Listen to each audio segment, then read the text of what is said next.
The dust kicked up in lazy spirals as Marcus Raid guided his horse along the fence line that stretched endlessly across the Texas plains. The sun hung mercilessly overhead, beating down on his weathered hat and the shoulders of his faded blue shirt. He'd been riding since dawn, checking the boundaries of the Double R Ranch where he'd worked for the past 3 years, ever since arriving in this godforsaken corner of nowhere with nothing but the clothes on his back and a heart full of regrets. Marcus was a man who preferred solitude. At 32, he'd seen enough of people's cruelty to know that most folks were better appreciated from a distance. The cattle didn't judge him for his past mistakes, didn't ask questions about the scars that crisscrossed his knuckles or why he sometimes woke in the night calling out names that belonged to ghosts. Out here, with just the wind and the endless sky for company, he could almost forget the weight of what he'd done and what he'd failed to do. The fence post ahead looked different somehow, and as Marcus drew closer, his heart nearly stopped. There, tied to the weathered wood with rough rope, was a small figure, a child. A little girl who couldn't have been more than 8 years old, her thin dress torn and dirty, her dark hair hanging in tangled strands around a face streaked with tears and dust. Marcus dismounted quickly, his boots hitting the ground with a thud that seemed to echo across the empty landscape. The girl looked up at him with eyes that held far too much fear for someone so young. She tried to shrink away from him, but the ropes that bound her wrists to the fence post held her fast. "Easy there, little one," Marcus said softly, raising his hands to show he meant no harm. "I'm not going to hurt you. My name's Marcus. What's yours?" The girl stared at him for a long moment, her chest rising and falling rapidly with frightened breaths. Finally, in a voice barely above a whisper, she said, "Sarah. Sarah Mitchell." Marcus knelt down slowly, careful not to make any sudden movements that might frighten her further. Up close, he could see the rope burns on her small wrists, the exhaustion in her young face. His jaw tightened with a fury that he forced himself to keep buried deep. Someone had done this to her. Someone had tied a child to a fence post in the middle of nowhere and left her to die under the scorching sun. "Sarah," he said gently, "I'm going to cut these ropes, all right? Then we're going to get you some water and something to eat. Can you tell me who did this to you?" The girl's lower lip trembled, and fresh tears began to spill down her cheeks. "My papa," she whispered. "He was drinking again. He gets real angry when he drinks. He said I was nothing but trouble, that I was the reason Mama died. He tied me up and said maybe the coyotes would take care of his problem." Marcus felt something cold and hard settle in his chest. He'd known cruelty in his life, had witnessed things that would haunt him until his dying day, but this cut deeper than anything he'd experienced. He pulled out his knife and began sawing through the ropes, his hands surprisingly gentle for their size and roughness. "Well, Sarah," he said as the ropes fell away, "your papa was wrong about you being trouble, and he was wrong about everything else too. You didn't have anything to do with your mama dying. Sometimes bad things happen, and it's nobody's fault." Sarah rubbed her freed wrists, wincing at the raw skin underneath. Marcus offered her his water canteen, and she drank greedily, the cool liquid running down her chin.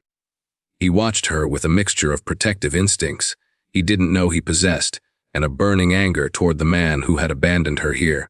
"Where are we going to go?" Sarah asked, her voice still small and uncertain. Marcus looked out across the endless expanse of prairie grass and scattered mesquite trees. The nearest town was Redemption Creek, about 15 miles southwest. He could take her there, turn her over to the sheriff, or maybe find a family willing to take in an orphaned child. It would be the responsible thing to do, the practical thing. But something in her eyes, some echo of his own childhood loneliness, made him hesitate. "Well," he said finally, "I reckon we'll figure that out together. For now, how about we get you cleaned up and fed? I've got a camp not far from here, and there's beans and hardtack that ain't too terrible if you're hungry enough." Sarah nodded, and Marcus lifted her gently onto his horse before mounting behind her.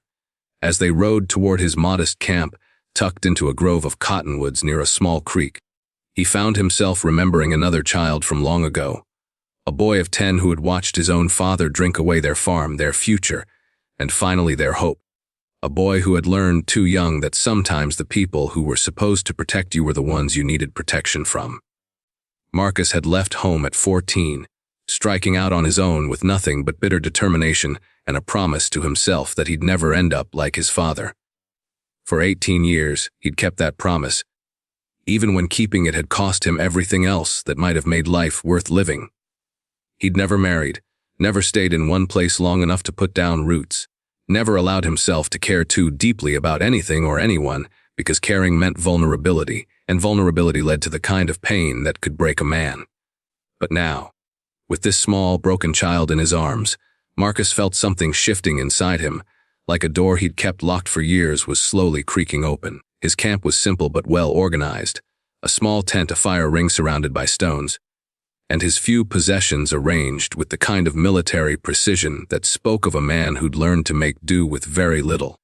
Marcus helped Sarah down from the horse and led her to the creek, where she could wash the dust and tear stains from her face while he prepared a meal. As Sarah splashed water on her face and arms, Marcus found himself studying her more carefully. She was thin, too thin, and he could see the signs of neglect in her hollow cheeks and the way her dress hung loose on her small frame. But there was something else there too, a spark of intelligence in her dark eyes and a determined set to her jaw that reminded him of himself at that age. "You ever been fishing, Sarah?" Marcus asked as he stirred beans in a battered pot over the fire. Sarah shook her head, settling cross-legged on a blanket he'd laid out for her. "Papa said fishing was a waste of time. Said real men worked for their supper." "Well," Marcus said, ladling beans onto a tin plate and handing it to her along with a piece of hardtack, "your papa was wrong about a lot of things, it seems. Fishing's one of the most peaceful things a person can do. Teaches you patience, gives you time to think. Maybe tomorrow we'll cut ourselves some poles and see what this creek has to offer." Sarah ate with the desperate hunger of someone who hadn't had a proper meal in days, and Marcus felt that cold anger in his chest growing hotter. What kind of man neglected his own child to such a degree? What kind of father would rather drink away his sorrows than care for the one good thing left in his life? As the sun began its descent toward the horizon, painting the sky in shades of orange and purple that seemed to stretch on forever, Marcus found himself telling Sarah stories. Stories about the places he'd been, the people he'd met, the horses he'd known that had more honor than most humans. He wasn't much of a talker usually, but something about her quiet attention drew the words out of him. "Tell me about the ocean," Sarah said, curled up in a blanket near the fire as darkness began to settle around them. "Have you really seen water that goes on forever?" Marcus nodded, staring into the flames. "I have. Spent some time in California, working cattle drives that ended at the coast. The ocean's something to see, all right. Water as far as your eyes can reach. Waves rolling in like they've been doing it since the beginning of time. Makes you feel small, but in a good way, like your troubles aren't quite as big as you thought they were." "I'd like to see that someday," Sarah said sleepily. "Maybe you will," Marcus replied, though he wasn't sure why he said it. What did he know about what this girl's future might hold? That night, as Sarah slept peacefully for the first time in who knew how long, Marcus sat by the dying fire and wrestled with thoughts he'd been trying to avoid. Tomorrow, he'd have to make a decision about what to do with her. The responsible thing, the smart thing, would be to take her to town and let someone else worry about her future. He wasn't father material, had never wanted to be. He was a drifter, a man with a past full of violence and mistakes, someone who solved problems with his fists and his gun rather than his words. But even as he told himself all the reasons why he couldn't possibly take care of a child, Marcus found himself remembering the way Sarah had looked at him when he'd first found her. Not just fear, but hope. A desperate, fragile hope that someone finally might choose to help her instead of hurt her. The next morning dawned clear and bright, and Marcus woke to find Sarah already up, sitting by the creek and watching the water flow past. She'd braided her hair as best she could, and the simple act of cleanliness had transformed her appearance dramatically. She was actually a pretty child, with her mother's features softened by youth, and an innate grace that no amount of neglect could completely erase. "Sleep all right?" Marcus asked, joining her by the water's edge. Sarah nodded. "It was the first time in a long time I wasn't scared to close my eyes," she said simply. The words hit Marcus like a physical blow. How long had this child been living in fear? How many nights had she lain awake, wondering if her drunken father would decide she was more trouble than she was worth? "Sarah," Marcus said carefully, "what happened to your mama?" Sarah picked up a smooth stone and skipped it across the creek's surface. "She got sick when I was little, real sick. Papa said it was my fault because I was always getting into trouble, making her worry." he said. The worry ate her up from the inside. Marcus felt his hands clench into fists. Your papa was wrong, Sarah. Dead wrong. Mothers don't die from worry, and little girls don't cause sickness. Sometimes people just get sick, and there's nothing anybody could have done to stop it. They spent the morning fishing, using makeshift poles Marcus fashioned from willow branches. Sarah proved to be a natural, her small hands surprisingly steady as she cast her line into the deeper pools. When she caught her first fish, a respectable-sized trout that fought like something twice its size, her delighted laughter echoed across the water and did something to Marcus's heart that he wasn't prepared for. I caught one! I really caught one! Sarah exclaimed, holding up her prize with both hands. That you did, Marcus said, grinning despite himself. That's a fine fish, Sarah. Your mama would have been proud. Sarah's smile faltered slightly at the mention of her mother, but she nodded. Mama used to say I could do anything I set my mind to. Before she got sick. They cooked the fish for lunch, and Marcus watched Sarah eat with an appetite that seemed healthier than the desperate hunger of the night before. She was beginning to trust him, he realized, beginning to believe that maybe, just maybe, not all adults would hurt her. That afternoon, as they sat in the shade of the cottonwoods, Sarah asked the question Marcus had been dreading. What's going to happen to me now? Are you going to take me back to Papa? Marcus looked at her for a long moment. This small girl who had somehow managed to survive neglect and abandonment with her spirit intact. What do you want to happen, Sarah? I want to stay with you, she said without hesitation. I know you don't know me very well, and I know I'm just a kid, but I promise I won't be any trouble. I can cook a little, and I can help with the horses, and I won't complain about anything. Marcus felt something crack inside his chest, some wall he'd built to protect himself from exactly this kind of vulnerability. Sarah, you need to understand something about me. I'm not the kind of man who stays in one place. I don't have a home, don't have a family. I'm what people call a drifter. I don't care, Sarah said firmly. I'd rather drift with someone who's kind to me than stay in one place with someone who hates me. The simple truth of her words stopped Marcus cold. Here was a child who had been abandoned by the one person who should have protected her, yet she still had the courage to hope, still believed that somewhere in this world was someone who might choose to love her instead of hurt her. Marcus thought about his own childhood, about the father who had taught him that love was conditional and fleeting, that people who promised to care for you were the first ones to let you down when things got difficult. He thought about the walls he'd built, the distance he'd kept between himself and anyone who might matter to him. He thought about the loneliness that had been his constant companion for more years than he cared to count.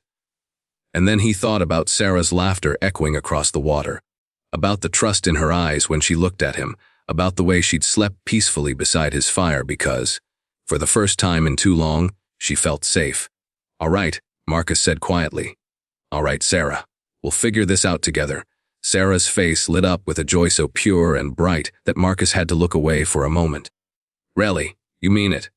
Marcus said. But we're going to have to make some changes. I can't keep drifting around the countryside with a child in tow. We'll need to find a place to settle, at least for a while. Somewhere you can go to school, somewhere you can have friends your own age.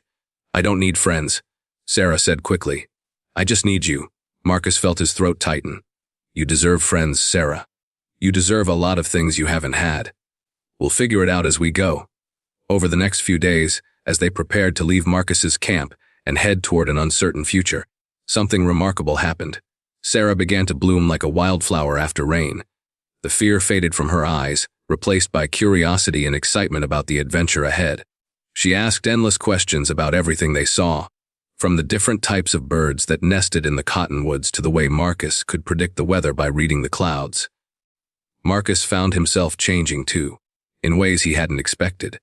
The loneliness that had been his constant companion began to ease, replaced by something he'd almost forgotten existed: hope.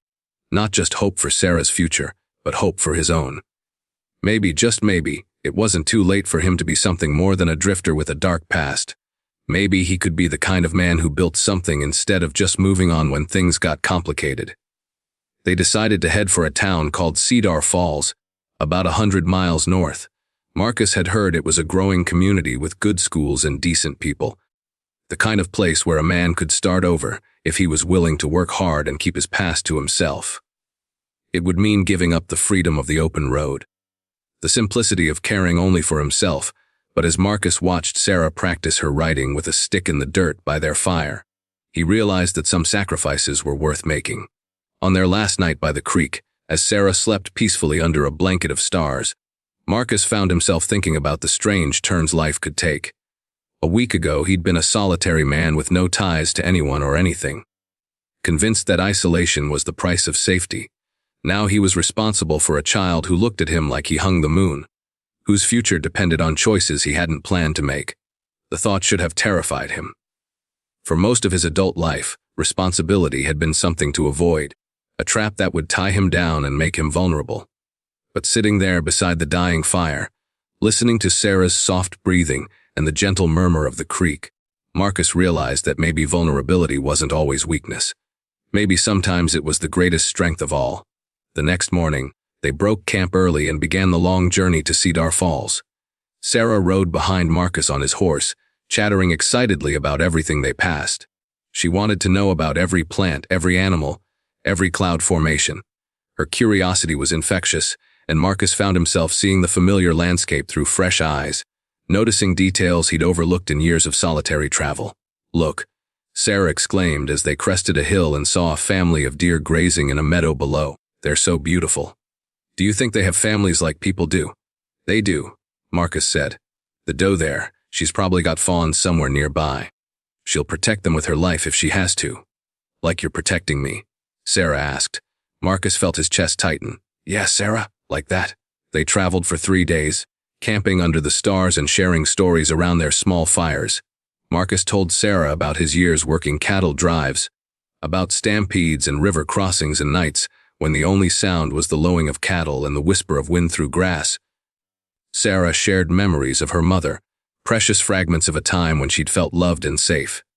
"Mama used to sing to me," Sarah said one evening as they watched the sun set behind distant mountains. "She had the prettiest voice. Sometimes I try to remember the songs, but they get all mixed up in my head." "Maybe you'll remember them better when you're older," Marcus said. "Memory's a funny thing. Sometimes the most important things come back to you when you need them most." On the 4th day, they saw the smoke from Cedar Falls chimneys rising against the horizon. As they rode into town, Marcus felt a familiar anxiety building in his chest. Towns meant questions, meant people who might recognize him from wanted posters or remember stories they'd heard about a gunfighter named Marcus Raid who'd left a trail of violence across 3 states. But Cedar Falls seemed different from the rough frontier towns Marcus was used to. There were actual sidewalks along the main street, whitewashed houses with flower gardens, a church with a proper bell tower. Children played in yards while their mothers hung laundry on lines, and the general store's windows displayed goods that spoke of prosperity and stability. "It's so pretty," Sarah breathed, looking around with wide eyes. "Do you think we can really live here?" "We're going to try," Marcus said, though his voice was tight with uncertainty. They stopped first at the livery stable, where Marcus arranged board for his horse and learned about available work in the area. The stable owner, a weathered man named Tom Patterson, mentioned that the widow McKenna who ran the boarding house was looking for help with repairs and maintenance. "Lost her husband last winter," Patterson explained. "Good woman, but that place is too much for her to handle alone. She's got a kind heart too, always taking in strays and folks down on their luck." Marcus thanked him for the information and led Sarah toward the boarding house Patterson had described. It was a 2-story building painted yellow with white trim, surrounded by a garden that showed signs of loving care despite being slightly overgrown. A sign in the front window read, "Rooms available, clean beds, good meals, fair prices." Marcus hesitated on the front porch, Sarah's small hand in his. Everything he'd built his adult life around told him to keep moving, to avoid the complications that came with staying in one place too long. But when he looked down at Sarah's hopeful face, he knew he couldn't disappoint her. Not when she'd already been disappointed by so many others. The woman who answered their knock was somewhere in her 50s, with graying brown hair pulled back in a neat bun and kind eyes that took in their travel-worn appearance without judgment. This had to be Mrs. McKenna. "Good afternoon," Marcus said, removing his hat. "I'm Marcus Raid, and this is Sarah. I heard you might have work available and were looking for a place to stay." Mrs. McKenna's gaze moved from Marcus to Sarah, and something soft and maternal flickered in her expression. "Are you Sarah's father?" "Raid." Marcus felt Sarah's hand tighten in his. They hadn't discussed what story they would tell, what explanation they would give for their unusual situation. But looking at Mrs. McKenna's gentle face, Marcus found himself choosing honesty over deception. "No, Mom," he said quietly. "I found Sarah abandoned and alone. Her father? Her father wasn't fit to care for her. I'm hoping to make a home for her here, if the town will have us." Mrs. McKenna was quiet for a long moment, studying them both. Finally, she stepped back and opened the door wider. "Well then," she said, "I suppose you'd better come in and we'll talk about it properly. Sarah, dear, you look like you could use a good meal and maybe a hot bath." The boarding house was as welcoming inside as it appeared from the street. The parlor was furnished with comfortable chairs and a piano, the dining room set with a long table that could seat a dozen people, and everything was clean and well maintained despite showing signs of age. Mrs. McKenna led them to the kitchen, where she poured coffee for Marcus and milk for Sarah, along with thick slices of fresh bread spread with butter and jam. As Sarah ate with the careful good manners that spoke of proper upbringing before her world fell apart, Mrs. McKenna and Marcus talked. "I'll be honest with you, Mr. Raid," Mrs. McKenna said. "This town has seen its share of drifters and men running from their pasts. Most of them don't stay long, and most of them don't bring children with them. What makes you different?" Marcus considered the question, knowing that his answer would determine not just his own future but Sarah's as well. "I don't know if I am different, Mrs. McKenna. All I know is that this little girl needs someone to care for her, and somehow that someone turned out to be me. I'm not perfect, and I've made my share of mistakes. But I give you my word that I'll work hard and cause no trouble. All I want is a chance to give Sarah the kind of life she deserves." Mrs. McKenna looked at Sarah, who was listening to every word with the serious attention of a child whose future hung in the balance. "And what do you want, dear? Do you want to stay here with Mr. Reed?" Sarah nodded emphatically. "Yes, ma'am. Marcus saved me. He's kind and he doesn't drink and he promised we'd figure things out together." Mrs. McKenna smiled at that, the first real smile Marcus had seen from her. "Well then, I suppose we should talk about arrangements. I do need help with maintenance around here, Mr. Raid. The pay isn't much, but it comes with room and board. There's a small apartment above the stable that's been empty since my handyman moved on last month. It's got 2 rooms and a small kitchen. Would that suit you?" Marcus felt a weight he'd been carrying for days finally begin to lift. "It would suit us fine, Mrs. McKenna. When would you like me to start?" "Tomorrow morning," she said. "But tonight, you'll both stay here as my guests. Sarah, there's a room upstairs with a proper bed and a wash basin. I think you'll find it comfortable." That evening, after Sarah had bathed and put on a clean dress that Mrs. McKenna had somehow produced from her own supplies, the 3 of them sat on the front porch and watched the sun set over Cedar Falls. Sarah was practically glowing with happiness, chattering about the room she'd been given and the books she'd seen on Mrs. McKenna's shelves and the other children she'd glimpsed playing in the street. "There's a school?" Mrs. McKenna told her. "Miss Peterson is the teacher, and she's very good with children. You'll start next Monday if that's all right with your guardian." Marcus felt a strange thrill at being called Sarah's guardian. It was the first time anyone had acknowledged the relationship they were building, the family they were becoming despite having no blood ties between them. "That would be fine," Marcus said. "Sarah's a bright girl. She deserves a proper education." Later, after Sarah had been tucked into bed upstairs and was sleeping soundly for the first time in a real bed since her mother's death, Marcus sat with Mrs. McKenna in her kitchen and told her the whole story.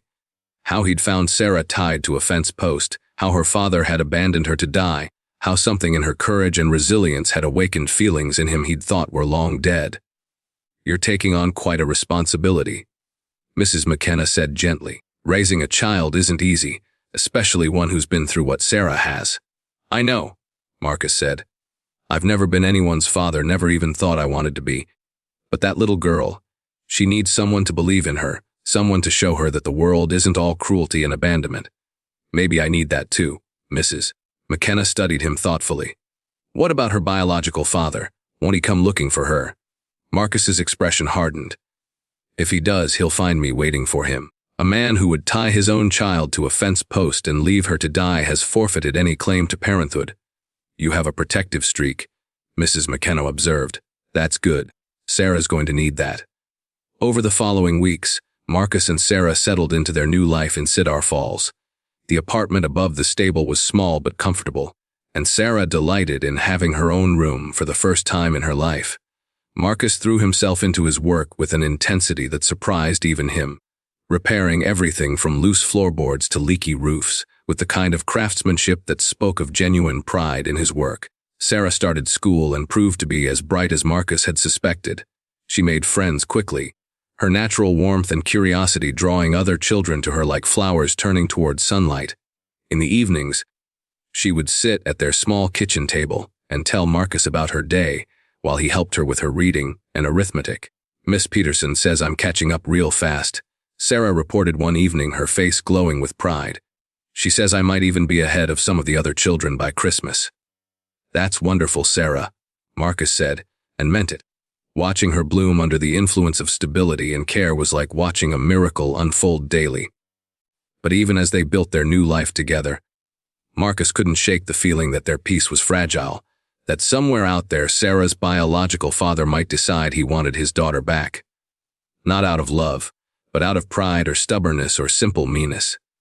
Men like that didn't like being defied, didn't like having their property taken from them, even when that property was a child they'd abandoned to die. His instincts proved correct on a cold November morning when Marcus was replacing shingles on Mrs. McKenna's roof. He looked up from his work to see a familiar figure walking down the main street, asking questions of anyone who would listen.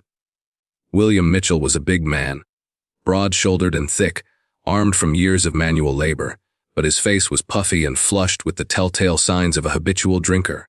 He wore the same clothes Marcus remembered from that day at the fence, though they were even more stained and worn now. Marcus climbed down from the roof quickly and found Mrs. McKenna in her kitchen. "Sarah's father is here," he said without preamble. "I need you to keep her inside and away from the windows." Mrs. McKenna's face went pale. "What are you going to do?" "What I have to do," Marcus said grimly. He walked out to meet Mitchell on the main street, his hand resting casually on the grip of his pistol. Mitchell spotted him immediately, his eyes narrowing with recognition and anger. "You?" Mitchell snarled, swaying slightly as he approached. "You're the one who stole my daughter." "I didn't steal anything," Marcus said calmly. "I found a child abandoned and dying and did what any decent human being would do. She's mine," Mitchell said, his voice rising. "My flesh and blood. You got no right to take her."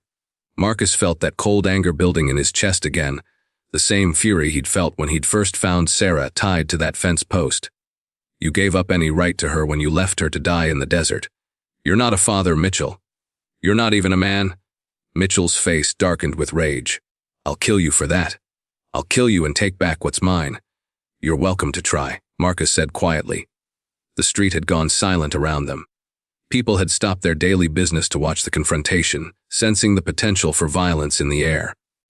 Marcus was vaguely aware of faces in windows, of children being pulled inside by their mothers, of men positioning themselves at safe distances, but close enough to witness whatever was about to happen. Mitchell reached for his gun, but his movements were clumsy with drink and rage.